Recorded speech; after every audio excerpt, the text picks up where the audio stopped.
A GoPro camera mounted on a Ukrainian tank shows the vehicle crawling forward. Its massive cannon then lobs shells downrange. This video, released by the Ukrainian military, claims to show fighting near the shattered city of Bakhmut in the eastern part of the country, where Kiev's soldiers have fought Russian invaders for months in a battle both sides have described as a meat grinder, but neither has so far managed to win. Займаємось, тільки що відробили по позиціям. The tank platoon's commander, callsign Bender, told Reuters his unit fired on Russian positions in support of Ukrainian infantry. Russia has claimed in recent days to have made progress in street-by-street fighting. British intelligence on Wednesday said Ukrainian forces had successfully pushed the Russians back from one of the city's main supply routes. The head of a private Russian mercenary group heavily involved in the Bakhmut operation on Wednesday acknowledged that the fighting had badly damaged his forces. The enemies of democracy must lose. Speaking to a summit of democracies sponsored by U.S. President Joe Biden on Wednesday, Ukrainian President Volodymyr Zelensky told fellow leaders that they needed to hold firm in the face of Russian aggression.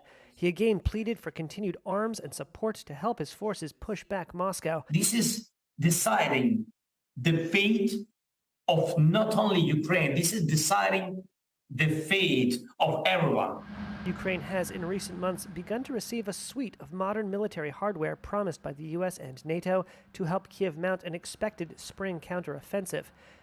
It's unclear where and when that operation might take place. Ukraine on Wednesday struck a railway depot and knocked out power in the Russian-occupied city of Melitopol. But Kiev hasn't said what weapons it might have used. The city is just at the edge of the range of American-provided HIMARS rocket launchers and within range of newer American armaments. Melitopol is a rail hub and administrative center of the Russian-controlled Zaporizhia region. It's south of the Russian-held Zaporizhia nuclear power plant, visited on Wednesday by UN Nuclear Agency Chief Rafael Grossi. It is very, very important that we agree on the fundamental principle that a nuclear power plant should not be attacked.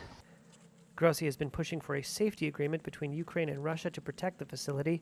Moscow and Kiev have repeatedly accused each other of shelling the site of the nuclear station over the past year.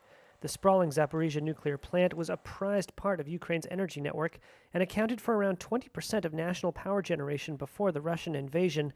It has not produced any electricity since September, when the last of its 6 reactors was taken offline.